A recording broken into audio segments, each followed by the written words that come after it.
There's a hill just west of Mill Creek where the wind never stops whispering. Locals say it's just the wind, but those who've stood there at midnight, they hear something else. A tapping, soft, rhythmic, like fingers on wood, like children knocking to be let out.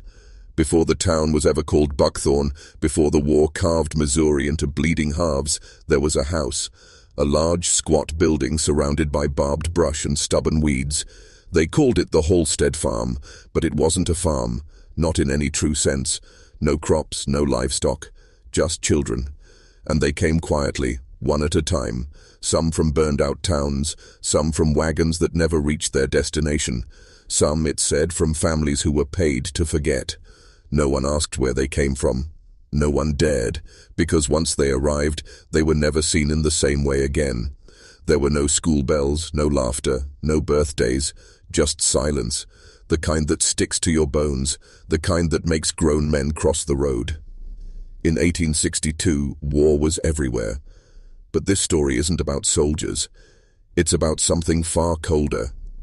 This is about what happens when innocence is treated as inventory, when the wounded become a commodity, when a woman named Miriam Hall opened her doors not out of kindness but calculation. She dressed it as charity. The church approved, the mayor nodded, and every few weeks a stranger would arrive, respectable, quiet, always alone. They'd stay for tea and leave with a child. No paperwork, no names, just a nod, a payment, and a missing face at the dinner table. The townsfolk called it salvation, but not one of them could explain why the children never smiled, why no one remembered their voices, or why, on certain nights, you could see a candle flicker in every window, like a silent procession of the damned. There were 67 children documented to have lived at the Halls, Ted Place. Only 3 graves remain. The rest? Unmarked, unclaimed, sold, traded, disappeared. And the ledger that recorded each transaction? Buried behind a false wall in the root cellar, written in careful hand with a different currency than dollars. Jesse, 7, 2 bolts of linen. Maybelle, 5, 1 mare, broken leg. This was not an orphanage. It was a market. And you've just taken the first step inside. Now you can't leave clean, Eve. She was called Miss Miriam Hall by day, but in the ledger she signed only one word: matron, a title not of care, but of ownership. To the outside world she was a godsend, a war widow turned benefactor, taking in children that the war machine spat out, but the truth, as always, lived in the shadows. Miriam wasn't alone. The Halstead Farm was funded quietly by 3 men who never appeared in photographs, men from the St. Louis Benevolent Society, a name that sounded holy but operated more like a veil. They would visit once a season, never together. They brought trunks instead of satchels and left with more weight than they arrived. Miriam greeted them like clergy, but her eyes betrayed something colder. In town, people whispered that she'd lost her own children to fever, that this was her way of healing. But anyone who looked too closely into her eyes saw something else, not grief, calculation, like a merchant counting coin. The children were not allowed outside the iron fence that surrounded the property.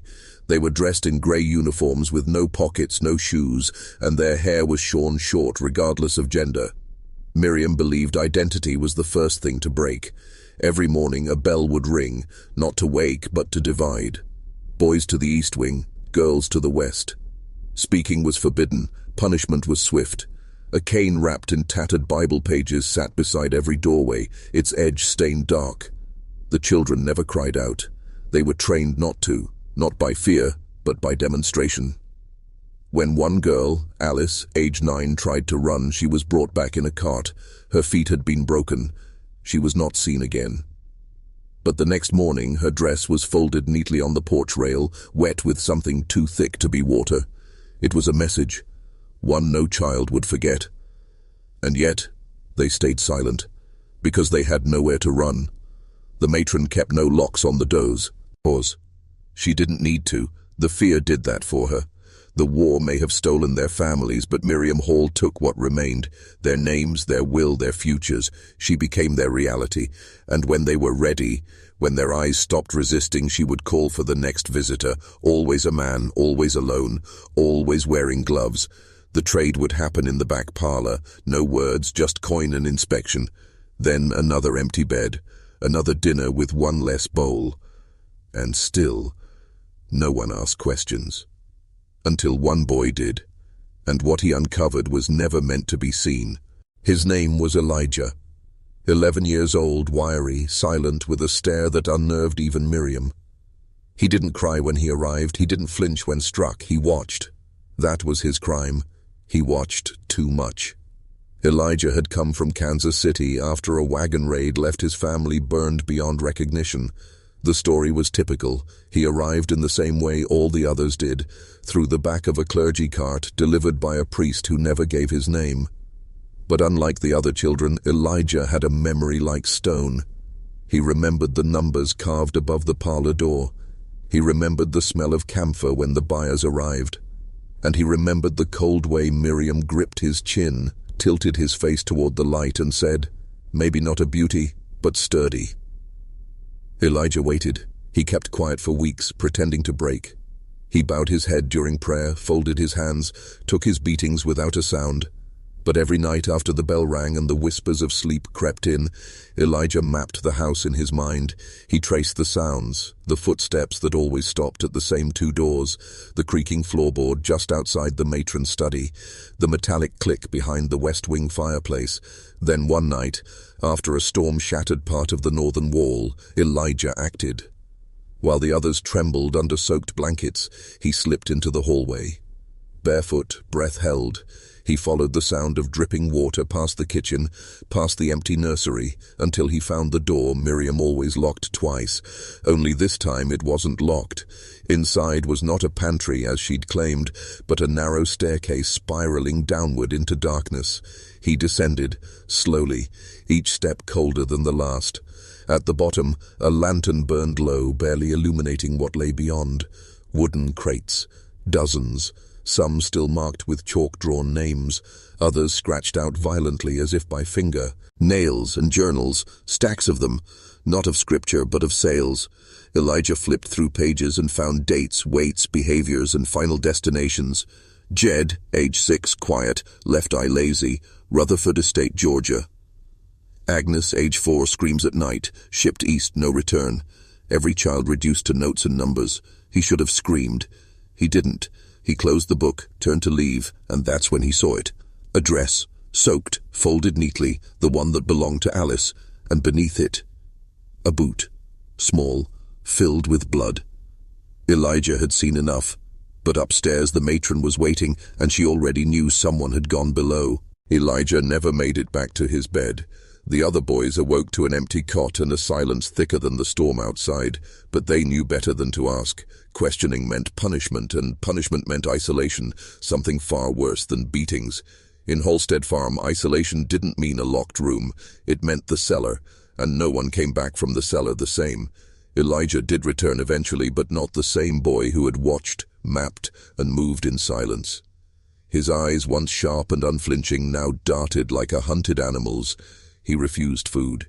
He flinched at shadows. He whispered to himself, repeating one phrase over and over under his breath. "They come at night with gloves. They come at night with gloves." The matron said it was fever. The other children nodded, pretended to believe it, but they saw the bruises on his wrists, the ragged marks around his ankles. He hadn't been sick. He'd been restrained, and he'd seen something worse than any child should ever witness. He tried to warn the others. Late one night, as candlelight flickered under the dormitory door, Elijah crawled to the nearest bed and whispered, "Don't let her cut your hair. That's when she chooses you." The boy stared, frozen, as Elijah pressed something into his hand. It was a coin. Not from Missouri, but from Virginia, fresh, shiny, like it had just passed through a nobleman's hand. "That's what you're worth," Elijah said, voice cracking. "To them, 1 coin. That same night, Elijah disappeared again. this time permanently. His name was scrubbed from the roll call, his bed filled the next morning by a new boy, this one smaller, quieter, and with eyes that had already seen too much. Miriam said Elijah had been adopted, that he was now with family. But no carriage had come, no papers had been signed, just silence, and the faint sound of nails scratching wood beneath the floorboards. Tea, hats when the other children began keeping count, of footsteps, of names called at dinner, of the number of spoons laid out, and the pattern emerged. Every 8th night, a child would vanish. No screaming, no struggle, just gone. Always after the bell, always after the parlor door creaked open. The pattern became ritual, and the ritual became rule. Break it, and you followed Elijah. Follow it, and maybe, just maybe, you'd survive. But one child didn't believe in survival. She believed in escape, and her name was June. June was 10, but she carried herself like a soldier, rigid, alert, eyes scanning every corner of every room. She had arrived under strange circumstances, alone, with no escort, dropped at the edge of the farm by a man on horseback, who never dismounted, never looked back. Miriam had been furious. Children were supposed to come through the clergy route, tagged, vetted, and silenced, but June came untagged, unspoken for, and unafraid. The first night, while the others wept beneath threadbare blankets, June didn't sleep. She counted the windows, measured the distance from her cot to the iron gate outside. She tore strips from her dress and tucked them beneath the floorboards, breadcrumbs in case she ever needed to find her way back. The other girls whispered that June wasn't like them. She asked too many questions. She never prayed. And when Miriam tried to shave her hair, June fought like a trapped fox, drawing blood from the matron's wrist. That act alone should have sealed her fate. But Miriam didn't retaliate. She watched June differently after that, like a predator unsure if its prey might bite back. One night, June snuck into the chapel, pretending to look for a lost shoe. What she found wasn't a shoe, but a ledger locked beneath the altar inside a false drawer. She broke the lock with a stone and opened the book. Inside, lists, columns, transactions, children's names, dates, conditions, destinations. She flipped to the most recent entries. There was Elijah's name, crossed out, marked non-compliant, disposed. Her fingers trembled, and then something worse, her own name. June, pending, untagged, value unknown, observe. Observe.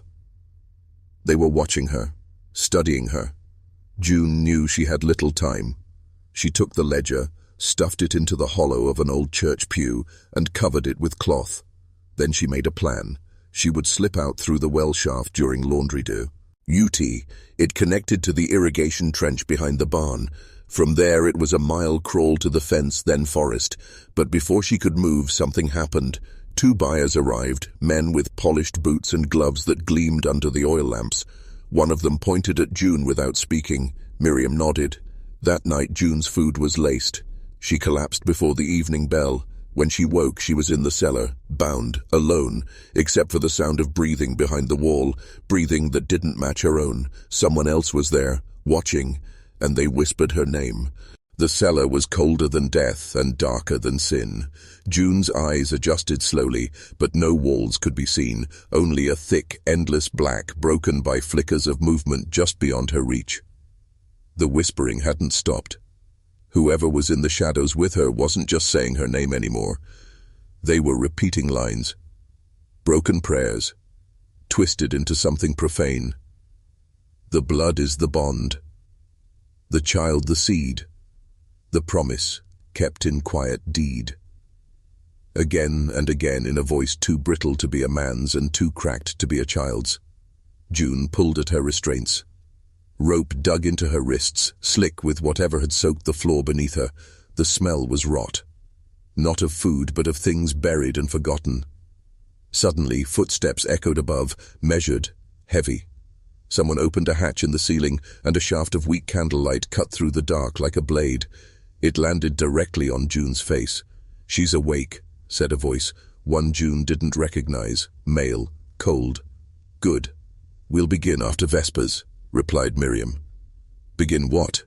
June's body tensed as the hatch slammed shut again, plunging her back into the nightmare. Then, from the corner of the cellar, a faint creaking, chains dragging. The whispering voice came closer until a pale face emerged from the dark, just inches from her own. The figure was a boy, no older than 12, but shriveled, malnourished, eyes wide with something broken.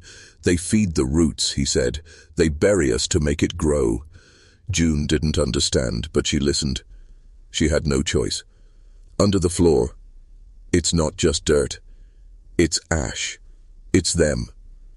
He looked up, pointing with his chin. Beneath the chapel there's a door. It leads down. Not even the matron goes there. June asked who he was. The boy shuddered. "I was Samuel.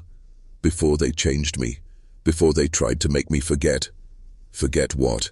He leaned close, so close she could feel the heat of his breath, dry and fevered. "This isn't an orphanage, it's a nursery, for something older than the church." Then he began to cough, deep, ragged. Blood hit the floor.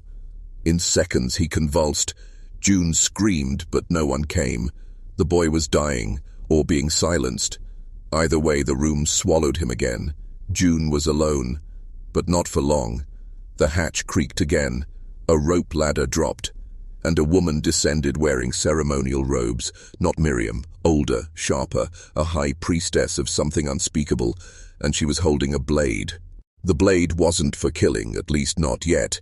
It was curved, ceremonial, etched with symbols June had never seen, symbols that pulsed as if alive. The robed woman stepped barefoot onto the cellar floor, her eyes never blinking, her mouth unmoving. Yet June heard her voice, inside her skull. Not a sound, but a presence.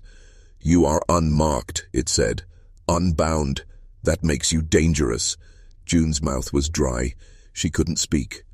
The woman knelt before her, lifting the blade just under June's chin, not to cut, but to weigh her. The old woman's fingers were like branches, thin, veined, full of trembling power. She held the blade to June's temple, and a cold heat passed through her skull. Visions poured in, flashes, brief, violent. She saw children, not just the ones she knew, but others, dozens, hundreds, digging, crying, some chanting in a circle beneath a black tree. Then came the bleeding roots, thick cords wrapped in flesh, pulsing beneath the Missouri soil. A voice said, "It feeds on loss." And then darkness again. The woman stood. "She remembers," she whispered. "That makes her useful." She called up the ladder. "Bring the ink." Minutes later, Miriam and 2 other girls descended. One held a vial filled with thick black fluid. Another held an iron rod. June struggled, but the ropes had been tightened. The woman gestured, and the others pinned June's head in place. The rod was pressed to her neck, just above her collarbone. The ink was applied. Heat surged, white-hot and endless. She screamed, not because of the pain, but because she felt something enter her, a knowledge, a presence, like a seed planted just beneath her skin. "It's done," the woman said. "She belongs to the hollow now." The girls left in silence. The priestess leaned close. "They'll come for you soon. One of the old ones. Do not resist. Do not run. If it marks you twice, you will see the truth of the orca." But June shook her head. "What is the orchard?"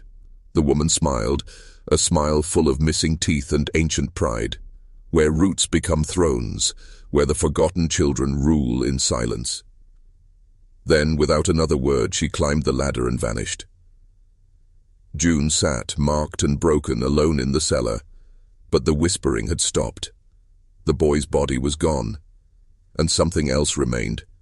Scratched into the wall by a jagged stone, just 3 words over and over: seed, bloom, berry. The walls were breathing now, and they were breathing her name.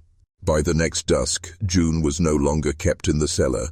She awoke on a wooden cot inside the chapel, the stained glass windows casting unnatural reds and greens across the pews. The place had changed. It was silent, but charged, like the air before lightning strikes. Her neck burned where the ink had been etched.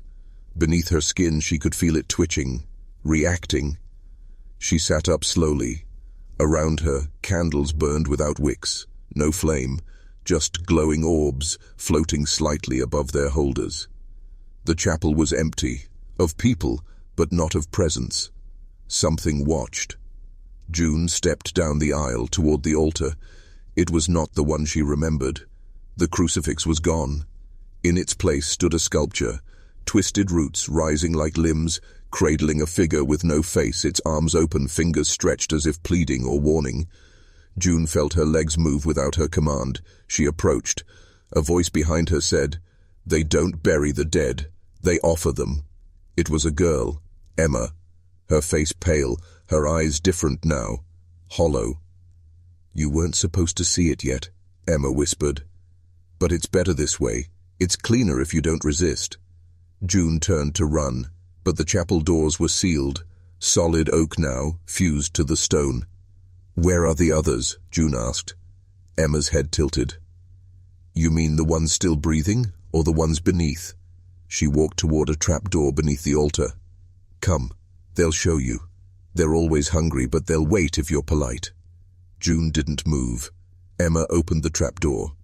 It wasn't a cellar below, more like a tunnel, dug deep, slick with moisture and lined with bones, hundreds of them stacked like books. "The first 67 were sold," Emma said, "promised new homes. But the homes never existed.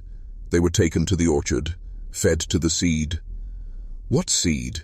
June's voice cracked. Emma looked up, smiling as blood slipped from her eye-like. "Ieter, the one that grows in silence, the one planted by the Reverend before he vanished." Then her smile dropped. "You have to understand. It's not evil. It's old. It just wants to remember what it was before they tried to kill it."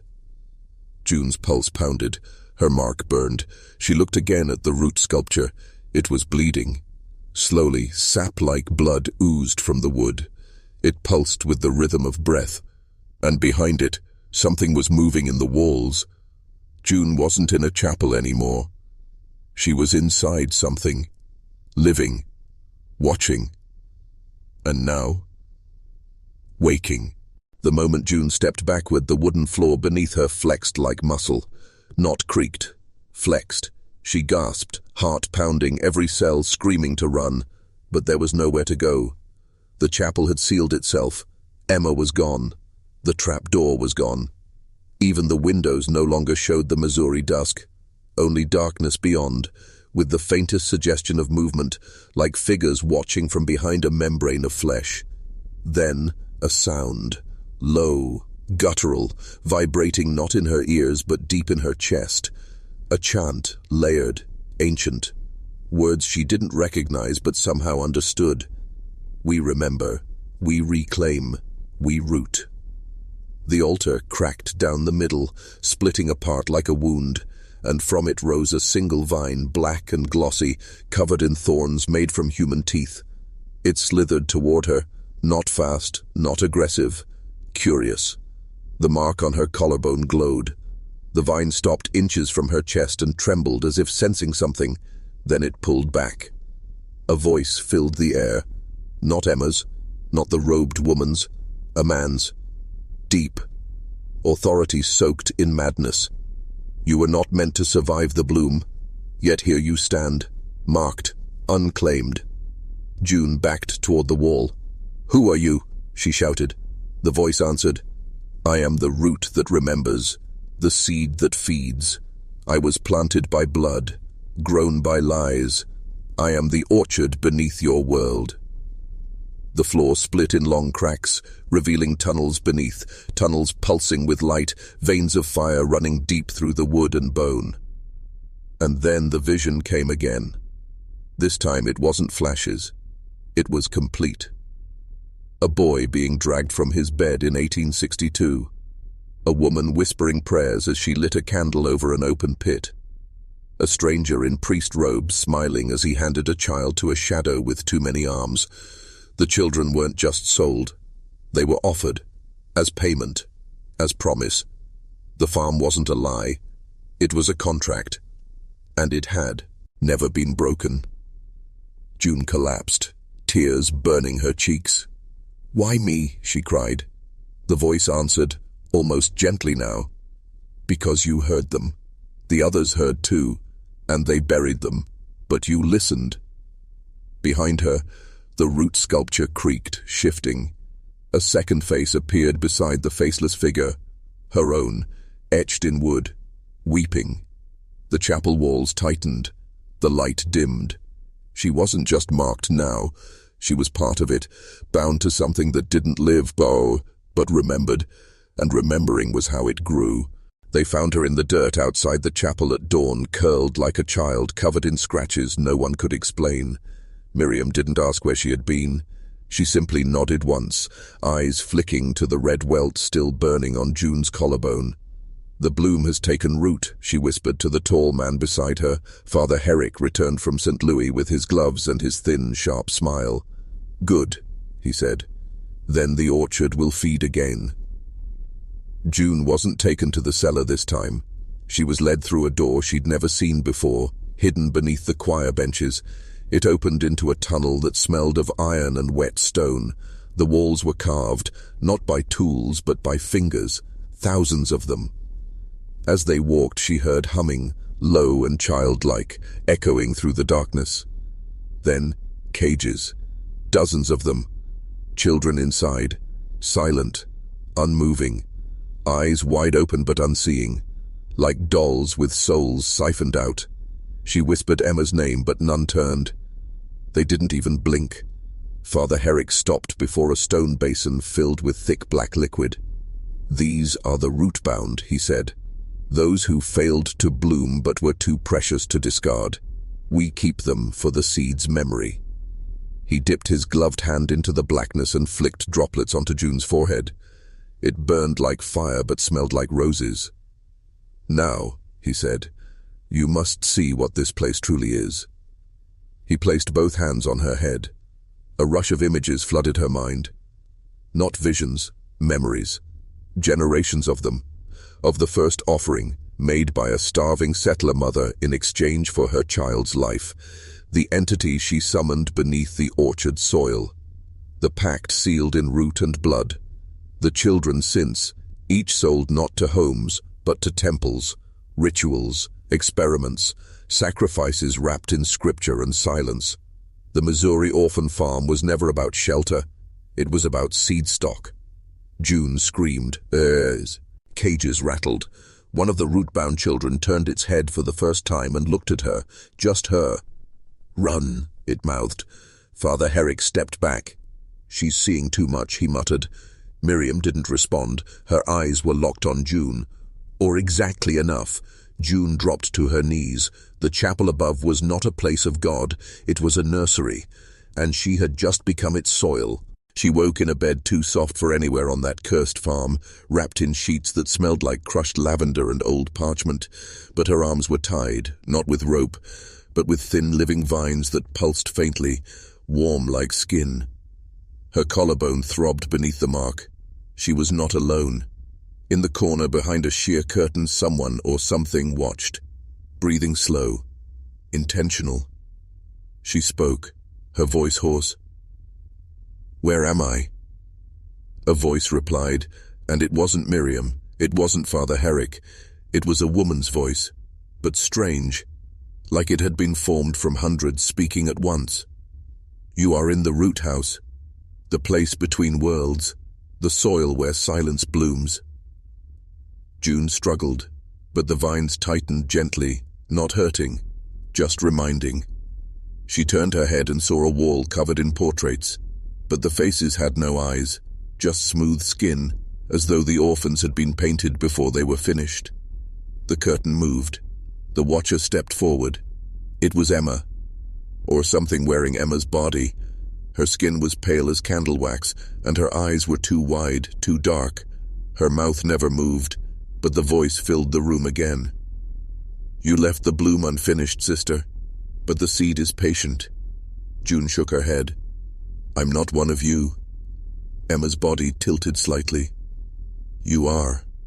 Marked not by us, but by your own bloodline. You think the rot started here? It began before Missouri, before America. Your line has always fed the root." A scream caught in June's throat. Her mother, her grandmother, always so religious, always secretive. The strange prayers at night, the locked room no one could enter, all of it suddenly aligned. Her family didn't escape the orchard, they carried it forward. The vines loosened. Emma extended a hand, but her fingers were long, stretched unnaturally. Come to the roots, drink the memory, or run and forget until we dig you up again. June's chest, it heaved. The mark on her skin was burning now, not with pain but with purpose. And then she heard it again, the whisper. Not from Emma. From beneath the floorboards, dozens of small voices. Tell our names. Remember us. June looked down. Her fingers touched the floor. It was warm, beating, alive. This wasn't a room. It was a womb. And something beneath her was ready to be born. June stood slowly, her limbs trembling as if the air itself pushed back against her movements. The vines around her wrists released with a reluctant shiver, slithering back into the bed frame as though disappointed. Emma, if it was still Emma, watched without blinking. The air in the root house shifted, thickened, as if something had turned its attention toward her from beneath the soil, far deeper than the foundations of the farm. You want to run? Emma said without speaking. But the orchard always calls its fruit home. June turned toward the door. It wasn't locked. It never had been. That was the trap. They wanted her to choose to stay, wanted her to feel like leaving was possible so that surrender would taste like defiance. She stepped into the hallway, every footfall echoing like a warning bell. The walls were lined with more portraits, this time not painted, but carved into the wood. Children, dozens, hundreds, their faces twisted in different emotions, terror, confusion, surrender, serenity. Some of their mouths were open, and as June passed, she heard whispers drift from them, fragmented prayers, old nursery rhymes, desperate cries for mothers who never came. She passed a mirror. Her reflection stopped her cold. The mark on her collarbone had bloomed. What was once a welt was now a branching scar, dark red veins fanning outward like the roots of a tree. And her eyes were not her own anymore. They were darker, hollow, like something inside her had stepped forward and pressed its face against the glass. A sound echoed behind her, not footsteps, dragging, wet, like something crawling from a grave not meant to be disturbed. She ran. Down the corridor, past the whispering portraits, past the door that pulsed like a heartbeat.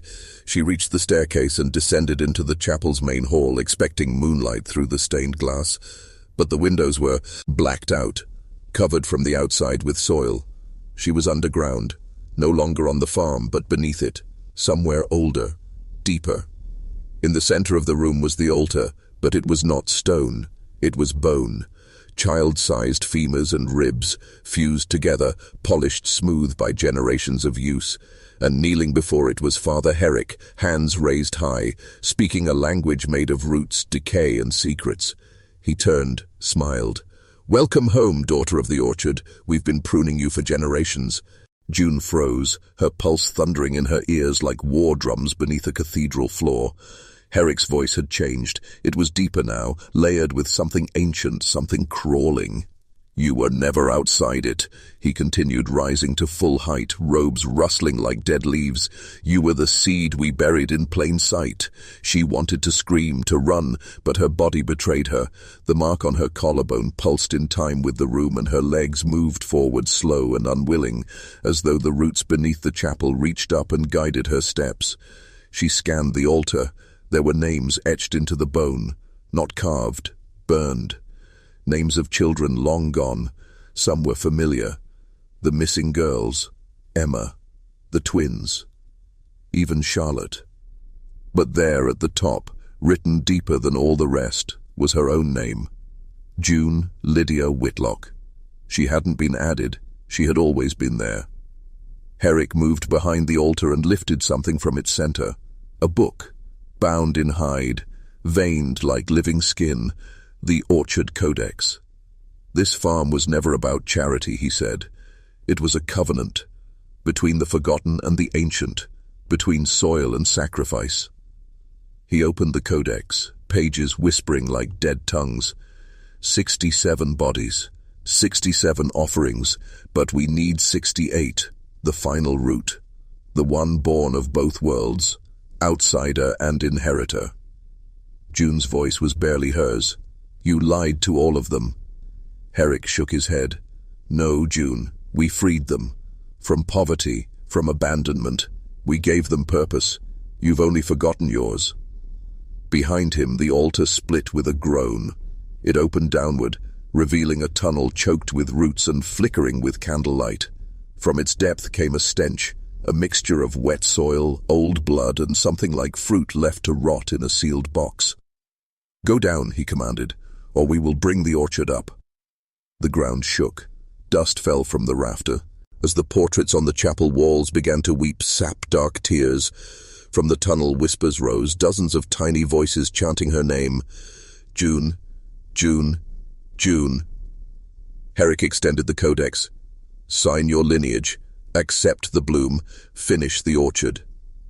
She looked at the book, then at the bone altar, then at the black-soiled windows. There was no escape, only decision. Forward into the tunnel of ancestors, or rebellion against the blood that birthed her. June stared into the black throat of the tunnel, breath shallow, lungs constricted like something coiled inside her was waking. The voices echoing her name were no longer whispers. They were memories. They were children. One syllable after another. June, June, June. Like a skipping chant in a schoolyard where no child had survived to grow old. Herrick stood still, watching her like a priest before the Lamb. His hands didn't tremble. The codex lay open, its fleshy pages pulsing like a second heart. Something inside her screamed not to look away from it, as if the book fed on attention. But June forced her eyes to the altar's crack. You said they were adopted, she said, voice dry as leaves. Herrick tilted his head. They were. Into the soil, into the fruit, into memory. Isn't that all adoption ever truly is? The symbols on the codex began to shimmer, ink rising like steam. A name scrawled in a child's hand etched itself across the bottom of the page. Her name again, this time next to the number 68. What happens if I don't go down there, she asked. Herrick smiled without warmth. Then the orchard dies, and everything it fed will starve. The judges, the priests, the landowners, they've drunk from its root for decades. Do you think power grows from nothing? June shook her head. They'll come for you. They already have, he said.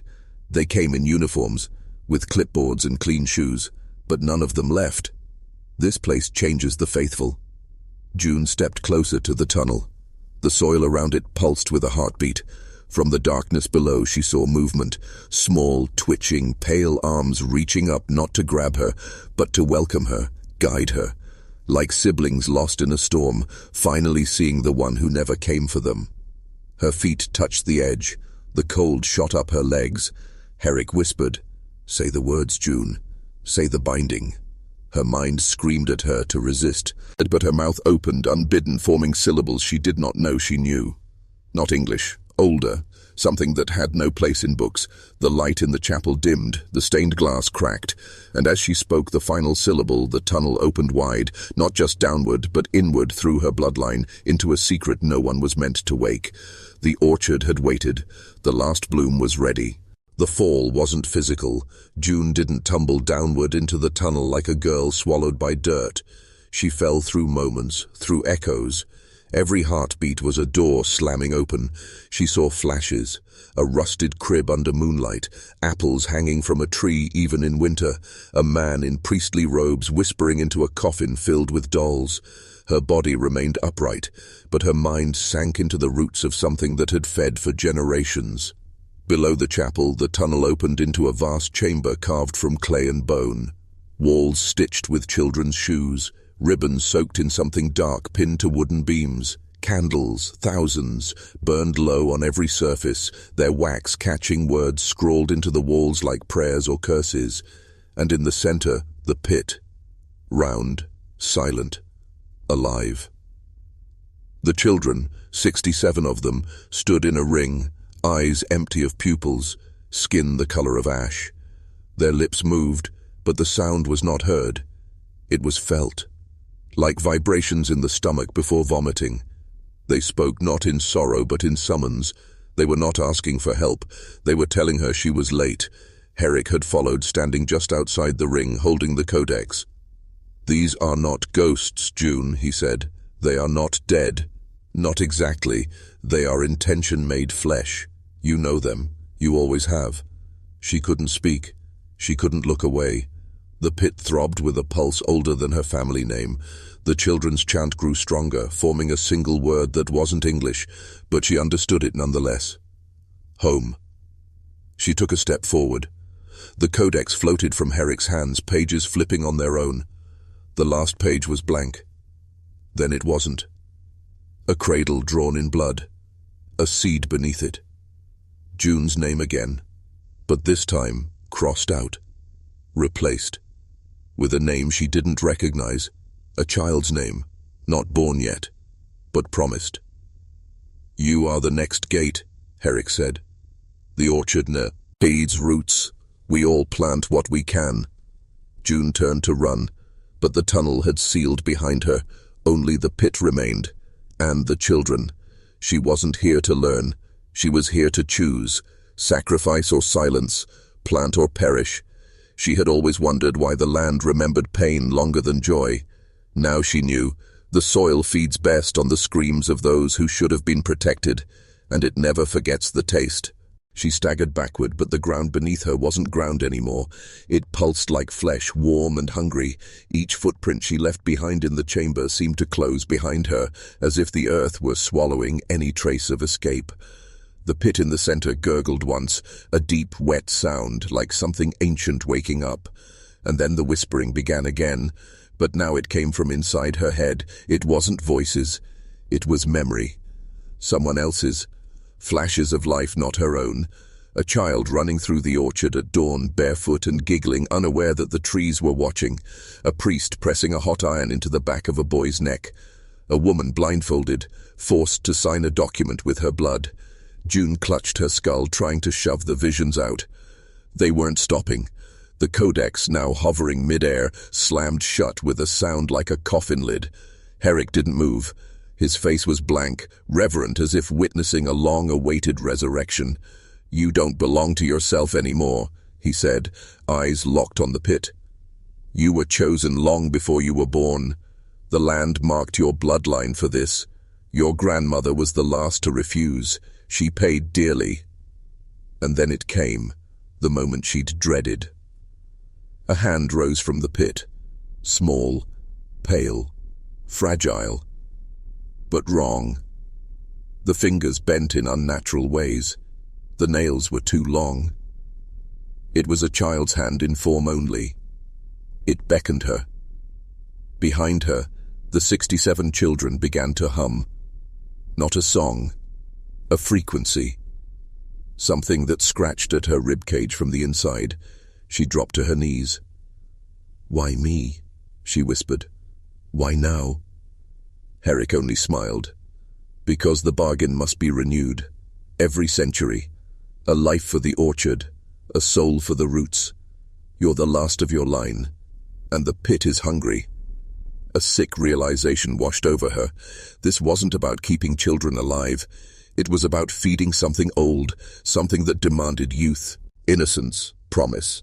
And in return it gave abundance, crops that never failed, families that prospered, fortunes built on bones. She looked up, dizzy. The ceiling above was painted with sigils, binding spells in Latin and symbols too old to name. This place wasn't just a tomb, it was a covenant, and she had been born as the signature, the cost written into her veins. The orchard above bloomed only because something beneath it never stopped dying. June stared into the hollow eyes of the hand rising from the pit. Her breath shortened, not from fear but from an ancient recognition. Deep inside her, something cracked, not in her mind but in her memory. Her grandmother's voice returned sharp as frost. "You are not like them. We keep our blood clean, our mouths closed, and our feet away from Missouri." She never understood what that meant until now. Now she saw it clearly. Grandmother wasn't superstitious. She was protecting her from a lineage bound to something inhuman. The whispers inside her head became a roar, then silence, and in that silence one thought echoed. The pit doesn't just want one life, it remembers all of them. Faces emerged in her vision, disfigured and silent. Dozens of small faces, children, some with mouths sewn shut, others missing eyes, fingers, entire limbs.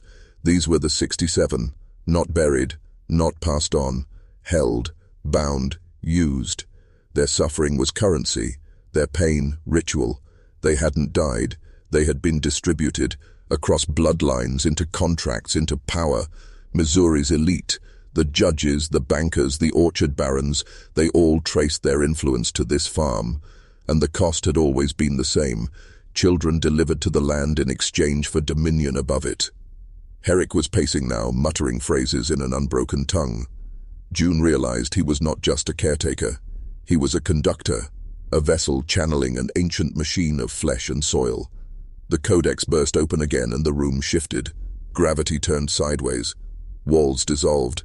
And she was back in 1862, but not as herself. She was watching from the eyes of a boy. One of the orphans. They were being marched toward the barn, not for shelter but to be selected. Men stood with ledgers, women cried behind black veils.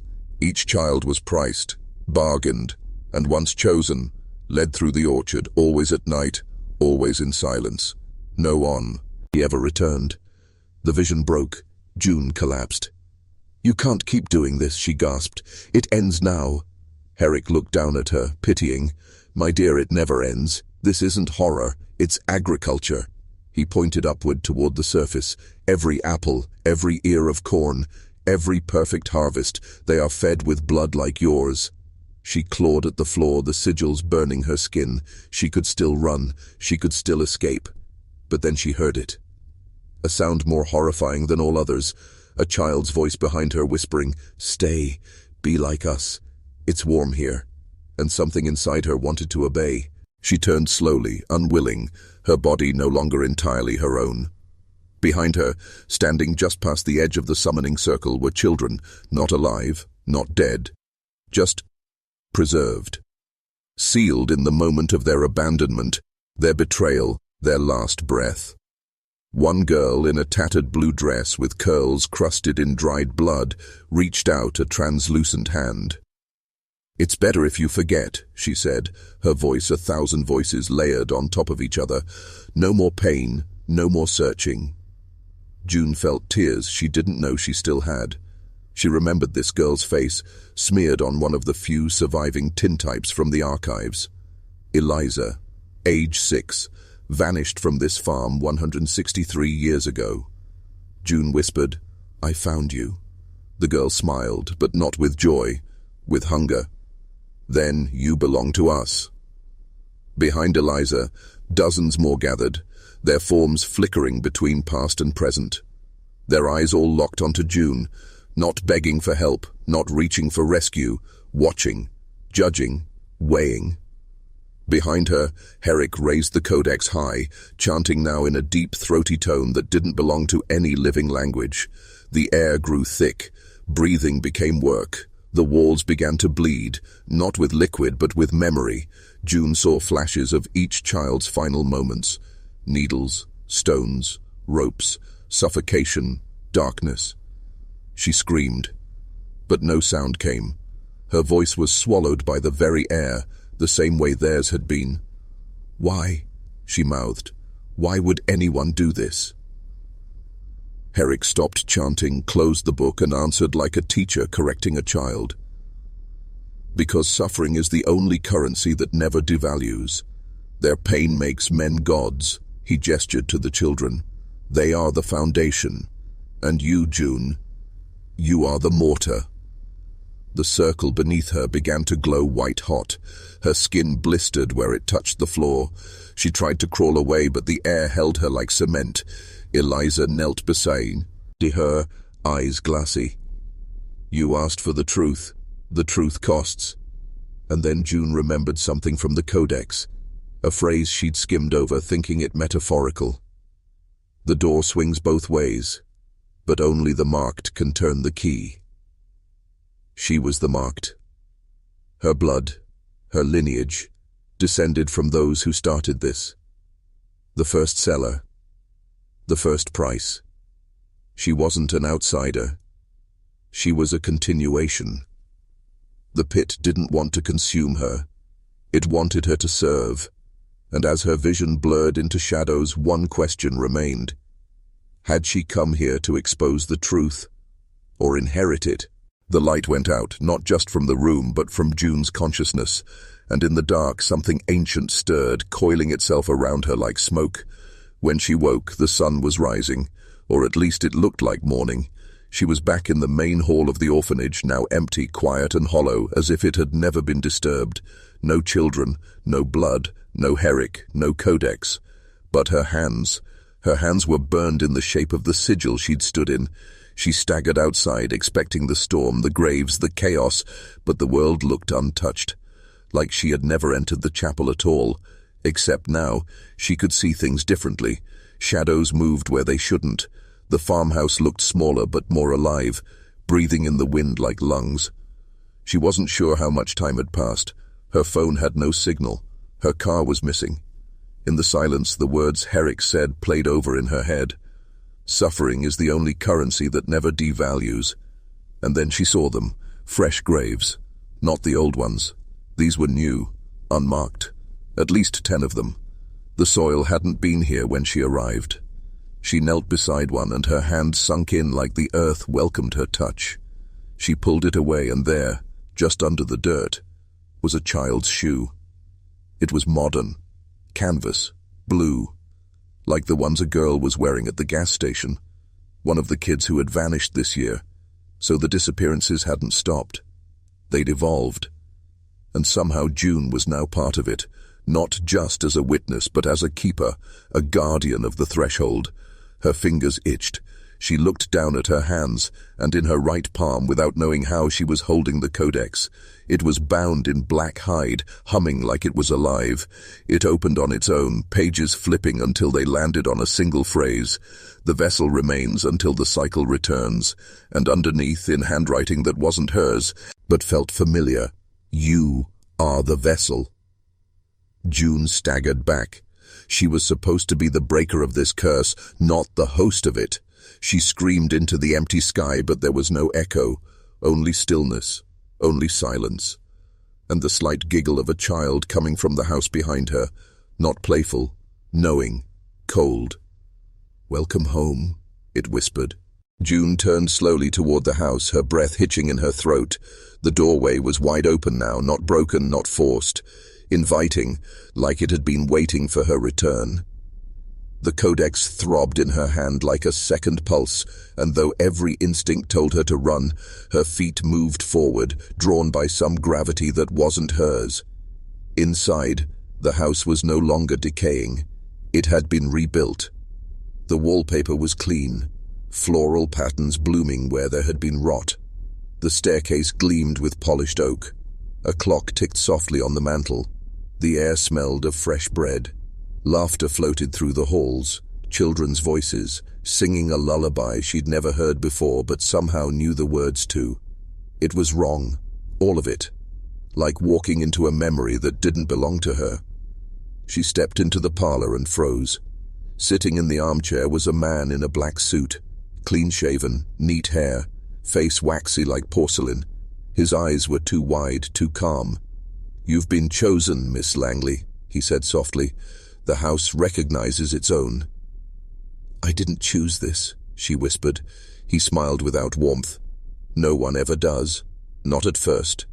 He rose. His movements were smooth, too smooth, like water sliding uphill. This farm was built on a foundation of trade, innocence for influence, flesh for favor. The children were never abandoned. They were offered. And you... He leaned close and she could smell lavender and sulfur. "You've been marked as a conduit." June shook her head. "I came here to expose the truth." "You did," he said, "and now you belong to it." The codex fluttered again, its pages turning like it was alive. Images flashed in her mind. Orphans in cages, their eyes glowing white. Mothers weeping as they handed over infants. Judges in robes sealing documents in blood. Churches raising funds with stolen bones. "This isn't history," she said. "It's a system." "Yes, the man said. "A system older than Missouri.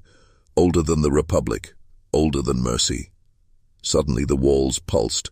The floral wallpaper peeled back, revealing murals beneath, scenes of sacrifice, children climbing staircases made of skulls, nuns with hollow eyes holding candles above screaming infants. "Why me?" she asked. He turned to her, and this time his smile reached his eyes. "Because you still believe truth matters. That makes you a threat. And an asset." A small hand slipped into hers. She looked down. A girl with no eyes, smiling, whispering. "It's your turn now." June staggered backward, her skin crawling with an electricity that wasn't of this world. The eyeless girl gripped her hand tighter, not with the strength of a child, but of something ancient masquerading in delicate form. The codex burned against June's chest, its heat intensifying as the house pulsed with unseen life. The man in the black suit, who spoke with the calmness of a mortician and the certainty of a priest, moved aside as though giving her space to accept her role. But June wasn't ready to surrender. Not yet. "What do you want from me?" she demanded, voice cracking with both fury and fear. The little girl tilted her head and whispered again, lips moving but no sound escaping. Then suddenly, June heard it, not through her ears, but in the marrow of her bones. "Tell the story. All of it. Don't stop where they told you to." The murals on the walls began shifting, not like paintings but like windows peeling open into the past. June saw the original farm, not as ruins but alive. Children standing in lines outside the barn, their faces empty, stripped of laughter. A woman in a grey cloak stood on the porch, holding a book identical to June's. A man next to her accepted a sack of coins from another man. Wealthy, pale, cold. A transaction, a sale. It repeated again and again.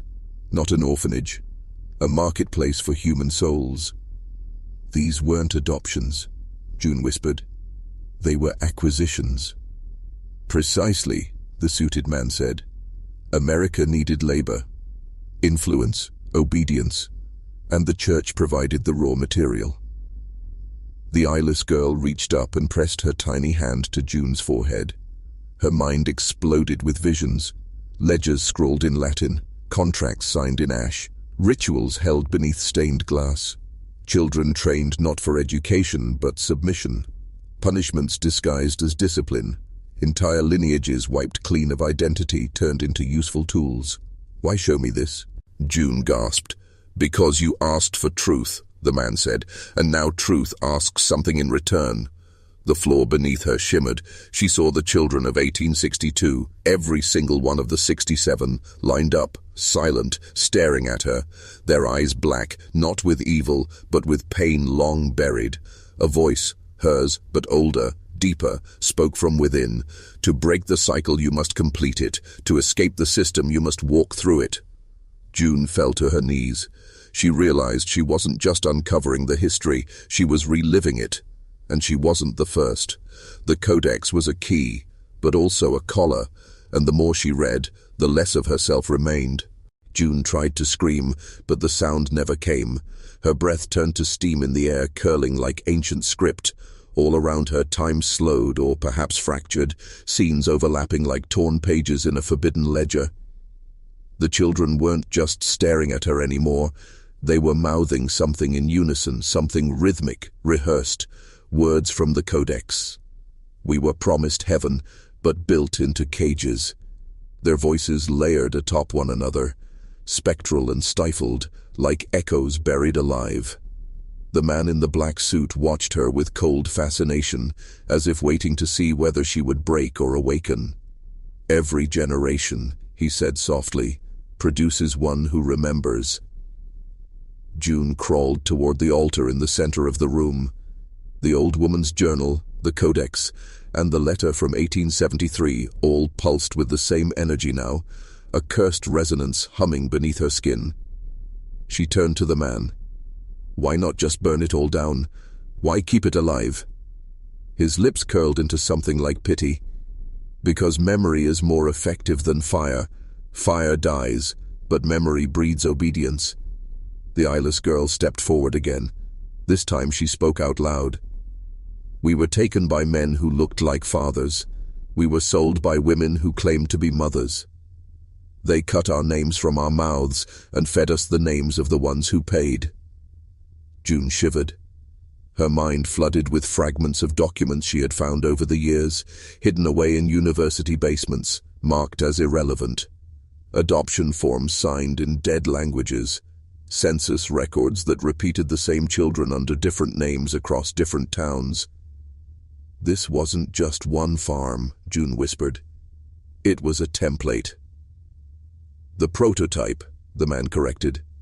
Missouri was merely the beginning.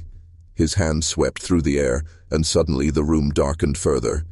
Behind him now were maps, layers upon layers of locations across the uni, TED states, each one marked with the same symbol etched into the codex. Not a cross, not a church emblem, but a barn with a gate open wide, a farm not for crops, but for souls. How many? She asked, dread blooming in her chest. Tens of thousands, he replied. Over decades, generation after generation, groomed, stripped, sold, and then forgotten. Until now, June said. Her hands trembled as she gripped the codex tighter. She knew now, this story wasn't just a forgotten horror. It was a living machine, and she had just stepped into its core. The truth wasn't buried. It had been waiting. The walls of the room began to shift, not physically, but perceptually, as though June was slipping through the layers of time itself. She blinked, and the children were no longer ghosts, but flesh. Dirty faces, chained wrists, Bibles sewn shut with black thread. She blinked again, and they were gone. In their place stood files, hundreds of them, stacked on floor-to-ceiling shelves, each labeled not with names, but with numbers and initials. The man in black moved with quiet purpose. These are your ancestors, June, the unwanted, the misplaced, the repurposed. Your blood carries the same code. She opened the closest file. A grainy photo of a 5-year-old boy, his eyes bruised, his name marked as E.L., adopted by Vicar Harris, 1863. A note scrawled in red ink. Does not speak, refuses to recite. Beneath it, transferred to Sleep Farm. She paused. Sleep Farm? One of many, the man said, hidden under new names, run by old institutions, sold under the guise of charity. June shook her head, struggling to hold on to reality. But why children? Why not adults? Why always the youngest?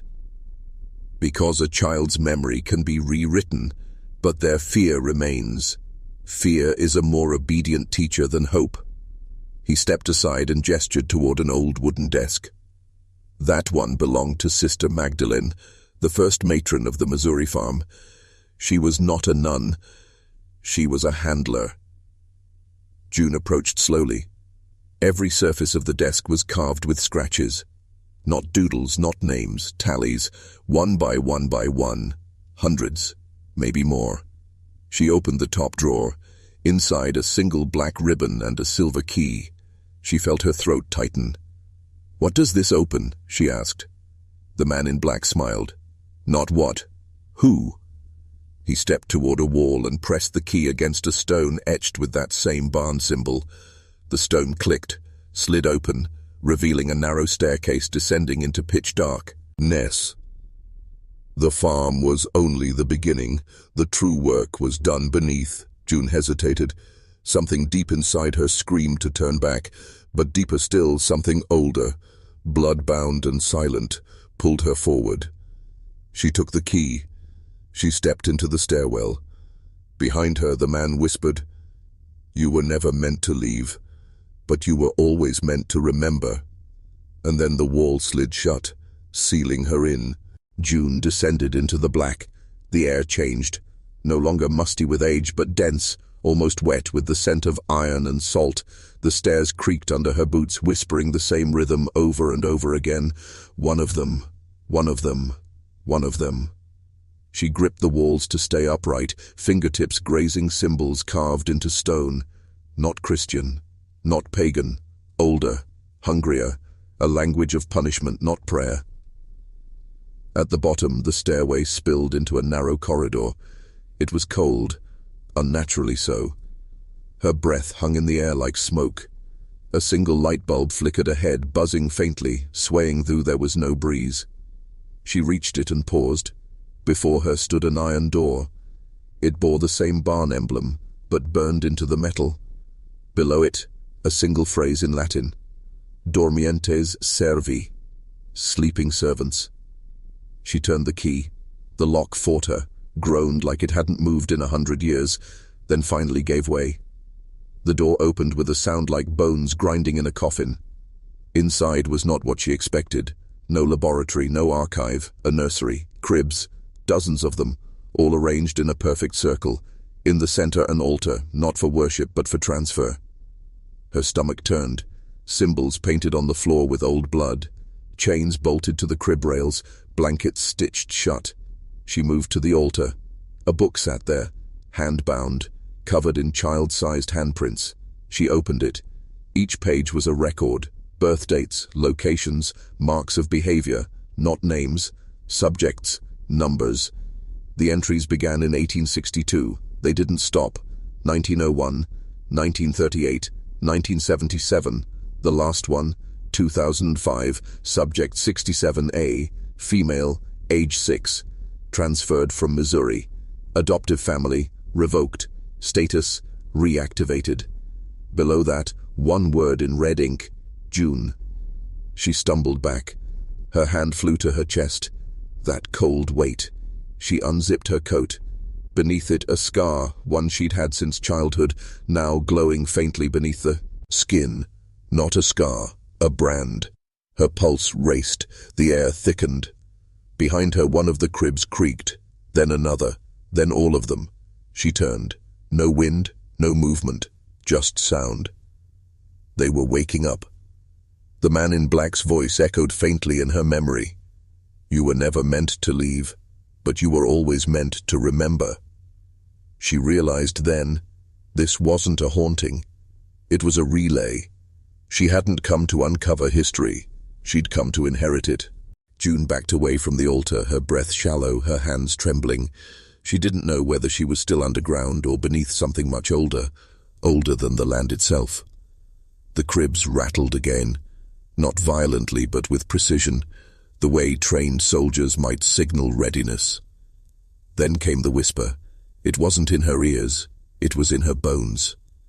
A chorus of children's voices layered over one another, not chanting but remembering. 67 for 67, the harvest for the debt. Her mouth dried. She turned and fled. Through the corridor, up the stairs, her feet slipping on the damp stone. But with every step she took upward, something pulled downward, like gravity reversing. Her vision blurred. Her chest burned where the scar pulsed. At the top of the stairs, the barn door slammed shut behind her. She collapsed into the soil, gasping. Above her, the moon was blood orange, the clouds unmoving. Silence. And then, the barn doors creaked open again on their own. She turned. A boy stood there. Maybe 6 years old, pale, barefoot, eyes completely black. You left us, he said softly. But we never left you. His voice wasn't his. It carried the cadence of 100 lost children compressed into one form. She crawled backward. I don't remember. You do now, he replied. And remembering is how it starts again. Behind him the cribs had moved. They were closer to the doorway now. Each one held a child. Each child sat perfectly still, eyes forward, like dolls placed for inspection. What are you? June whispered. The boy didn't blink. We are the silence that came after love was sold. We are the cost of forgetfulness. We are what happens when mercy becomes business. She shook her head. You're not real. He stepped forward. And yet we found you. The ground began to rumble. From beneath the barn, stone cracked and shifted. Not down, but outward. Foundations expanding, roots splitting. The land was no longer land. It was a womb opening. You came to tell the story, the boy said. But stories don't end when they're spoken. They end when the debt is paid. A flash of memory hit June like lightning, herself at age 6 being pulled from a van, screaming, sedated, the nun's voice saying, "Don't worry, they won't remember her after the rebrand." And then blackness. Her adult self stared at the boy now. She spoke one word. "Why me?" He answered, "Because you were the last one marked, and the first one who came back." June stood there frozen, the boy's eyes holding her like shackles. Around her the Missouri night no longer felt like night. It felt like the inside of something breathing, slow, ancient, aware. "You said I came back," she whispered. "Back from where?" The boy didn't answer in words this time. Instead, he reached out and touched her scar. As his small fingers made contact, the pain didn't explode. It inverted. It wasn't fire. It was ice. Frozen memories bleeding out of her spine, her skull, her soul. She saw herself again at 6, but this time not from her own eyes. She saw the truck driving away, the orphanage fading into distance, a man watching, not a parent. A buyer. Beside him, Sister Verena stood smiling with an envelope in hand. "She's yours now. And she won't remember anything before tonight." Flash, June at 13. Waking up in a foster home. No records, no history. Just scars she could never explain and a voice in her head that said, "Don't ask." Flash, 17. She tried to dig. Paper trails vanished. Towns erased. Every time she got close, someone died.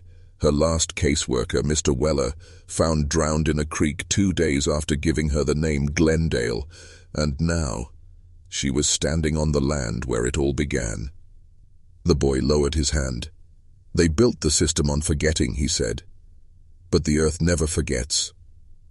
The ground beneath her feet pulsed, soft as flesh. "There were others like me?" she asked. 66, he said. "Some were sold to the cities, others to the labs. One was taken overseas. But you?" He stared at her with something between admiration and grief. "You were special. You were meant to be the key." "Key to what?" The barn groaned. The cribs moved again, this time on their own. Wood on dirt, dragging toward her. Each child inside now awake, watching, silent. The key to opening what was buried, to waking what they sealed beneath this land. "Or they?" June asked. "Who's they?" The boy turned to the back wall of the barn. The planks began to peel away like rotting bark. Behind it wasn't another room. It was a mural, scorched into stone, images of robed figures, sacrifices, runes, and a symbol she recognized, a 6-pointed spiral wrapped in roots, the same shape branded into her skin. The boy said, "Before the nuns, before the church, before Missouri was even called Missouri, this was a temple, and you're standing in the mouth of what they fed for centuries." The mural throbbed with a heat that shouldn't exist in stone. June staggered back, but the boy caught her wrist, not with force, but with finality. "You need to remember what they made you forget." Behind her, the cribs had formed a circle like sentinels, each child deathly silent, their eyes hollow, watching. Some of them looked centuries old. Others couldn't have been more than toddlers. None of them blinked. June's vision blurred as the spiral on the wall began to move. No, not the wall, the spiral within her. Her scar was pulsing, sinking with something deep in the soil beneath the barn. "This land was never meant for people," the boy whispered. "It was meant to hold something in." June's breath caught as a sudden wave of nausea slammed into her. She dropped to her knees, hands hitting dirt, but the dirt was wrong. It felt alive. She looked down and saw, just beneath the thin layer of soil, rows of tiny white objects. Teeth, hundreds of them. Baby teeth. 67 children, the boy said. Sold, yes. But not all of us made it past the gate. What gate? June's voice cracked. The one you opened when you were taken, when they cut the memory from your brain. It's still open, June. You're still the tether. The mural split down the center with a groan like steel shearing bone. Behind it a staircase spiraled downward, carved from black stone. Every instinct screamed to run, but the boy only said, "It's time." June's legs moved on their own, each step taking her deeper into the earth, deeper into whatever lay sealed beneath that cursed barn. The spiral on her back burned hotter. Images flashed, surgical rooms, metal masks, a priest holding a syringe, chanting over her body. The same chant that now echoed up from below. "Do you hear it?" the boy said. "They're still down there. The ones who did this. They never died. They just moved lower, closer to the source." June clutched her chest, gasping. "I'm not the key. I'm not—" "You already turned the lock," he said. "There's no stopping it now. Just remember this. They built the orphanage over a mouth, and every child sold was a piece of flesh they fed to keep it shut." Her foot hit the bottom step.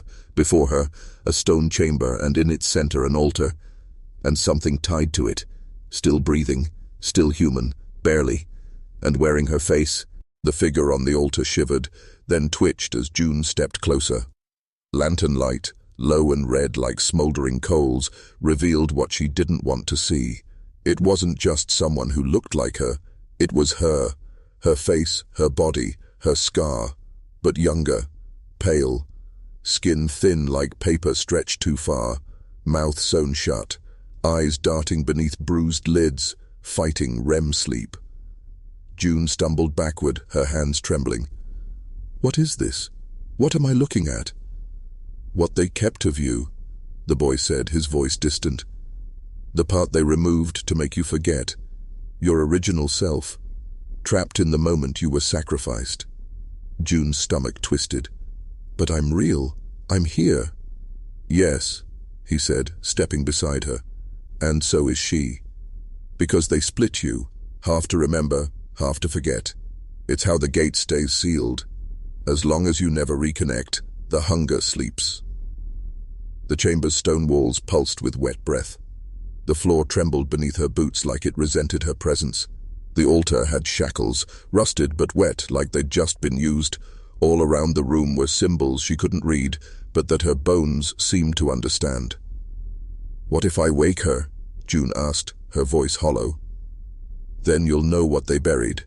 But the knowing comes at a price." The boy pointed behind her. "Look." She turned slowly. The children. All 67 of them, standing silently, surrounding the altar now. No more playfulness. No more illusions. They weren't asking for help. They were waiting. "You remember the contract, don't you?" the boy whispered. "They didn't just sell bodies. They sold souls. Yours included. You belong to this place more than any of us." June fell to her knees beside the altar. She touched the younger version of herself, and her fingers burned at the contact. Her own skin bubbled slightly, like oil on iron.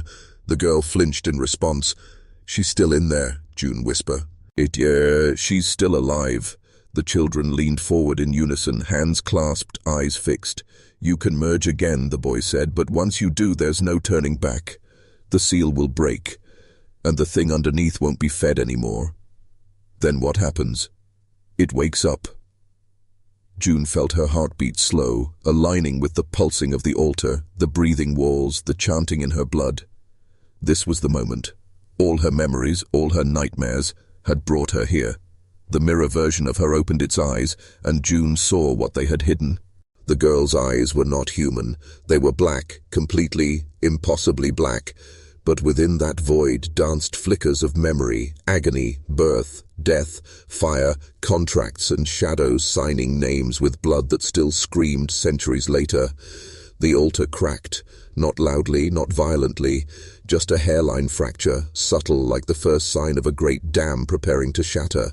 June's fingertips still hovered above the girl's chest. Her breath caught. All 67 children stood unmoving, mouths closed, but somehow she could hear them. Not with ears, with marrow. "Join," they said in a voice deeper than voices.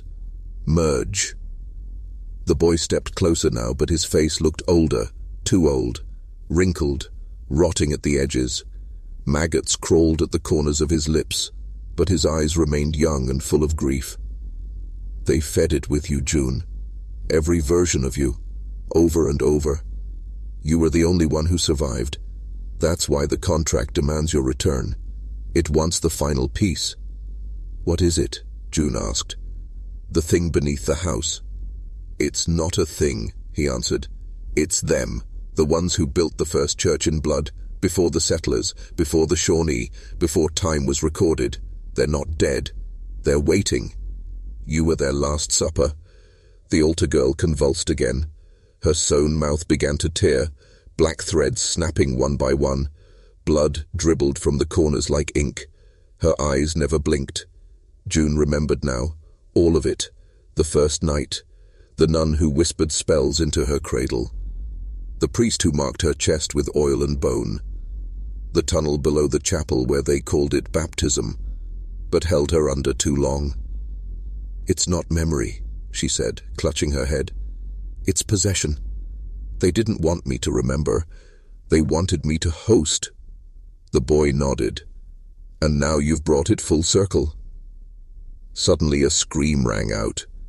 High-pitched, endless breaking stone abohas and sound alike. The altar girl sat upright, her mouth torn open. She screamed not with lungs but with every child who had died here, all 67 screaming through one voice. June's body lifted off the ground, levitating from the sound alone. Her nose bled, her eyes filled with black tears. The house itself began to crack, floorboards splintered, the ceiling rotted in fast motion. June reached toward her other self. If she touched, the merging would be complete. One self, one scream, one truth, and beneath it all, the stirring of something ancient aroused by sacrifice. June's hand hovered an inch above the chest of her altar-born twin. Every instinct screamed to pull away, to run, to break the circle and flee the house that had become a mouth. But it was too late. She had come too far. The darkness wasn't just around her now. It was inside, pulsing with every beat of her heart. The children weren't separate beings anymore. They had become a singular force, one soul split into 67 shards, all pressed into her with the weight of every unsaid prayer, every betrayal dressed in cloth, every adoption that wasn't adoption but sale. The boy, the rotting child who had led her here, opened his arms wide as the roof above them disintegrated into ash. "It's here," he said, weeping and smiling at once. "It's awake." The altar girl screamed again, but now the sound was different. No longer a cry of torment, it was a chant, a liturgy in a language older than breath. The walls of the chapel melted, revealing a horizon of fire, not metaphor, not illusion, actual fire, plains of it, the smell of flesh, sweet and thick, and then hands. From beneath the altar, long, stretched, black as midnight oil, they crawled out like vines with purpose. The moment June's skin made contact with the girl's chest, everything snapped, time collapsed. Her life flashed before her, but not as memory, as transaction. She saw the ledger. Every dollar exchanged for a child, every bishop's signature, every false document. Names changed. Families disappeared. Children who grew up never knowing who they were, or worse, what they were meant to become. Her own name was there too, crossed out, rewritten. Property of the Diocese of St. Bartholomew. She screamed.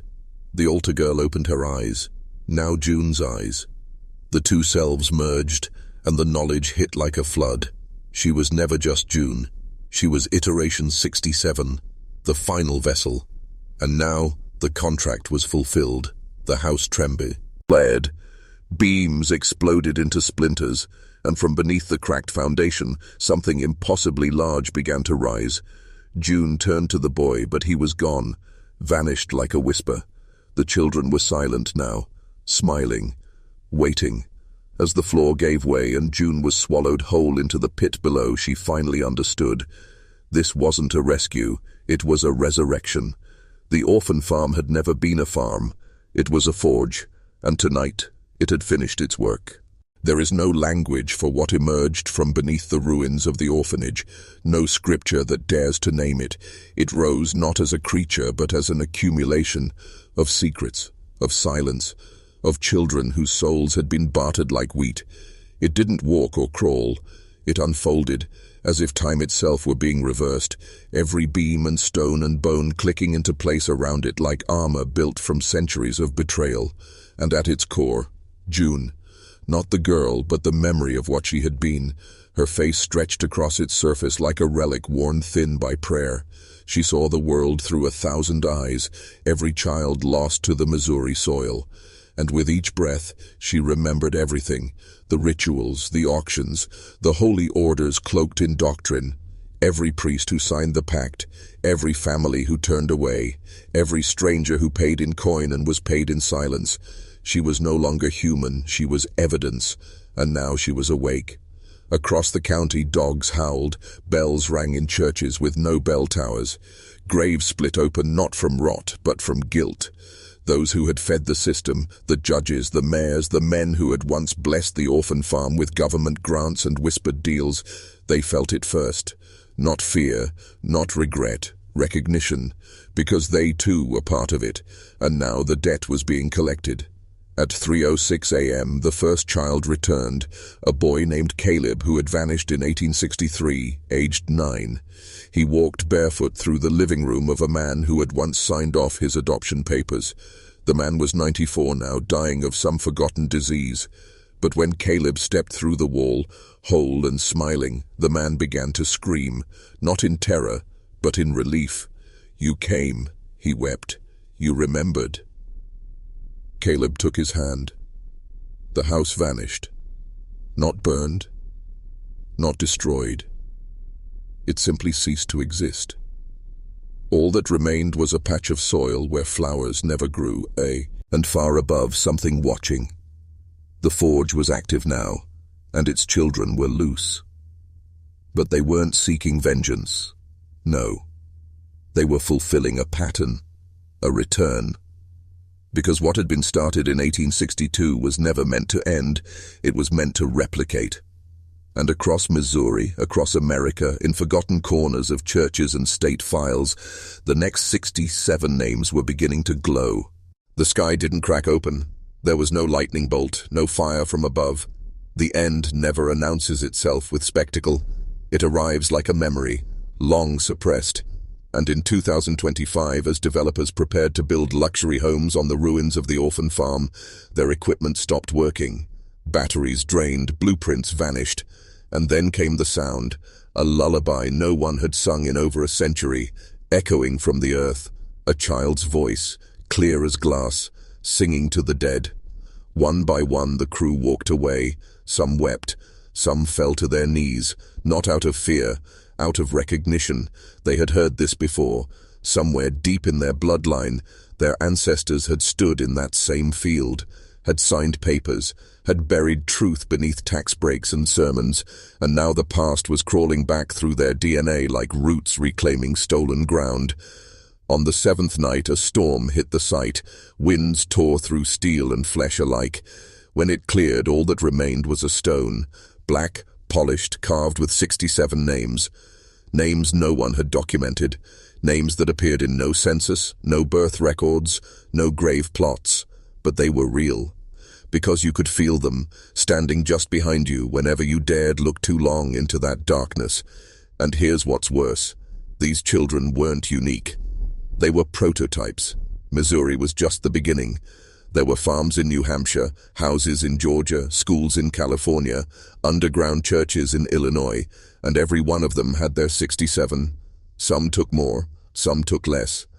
but they were all connected, all part of something older, darker, and far more organized than we were ever meant to believe. The systems that fed on these children never died, they adapted. Today they don't wear robes, they wear lab coats, diplomas, suits. They operate beneath non-profits, adoption agencies, and global institutions. The forge never closed. It evolved, and now it feeds on distraction, on our disbelief, on your silence, but not anymore, because now you know, you heard the names, you saw the signs, and you walked through the ruins. You are no longer innocent, you are a carrier of truth, so pass it forward, share this story, subscribe for what comes next, like it if it forced you to look deeper, and in the comments, write "The Forge Lives" twice, to seal your awareness, to mark yourself as one who remembers, and to let the algorithm know you see through the veil. The Orphan Farm was just one chapter, but the book is far from closed. And you? You've just turned the page.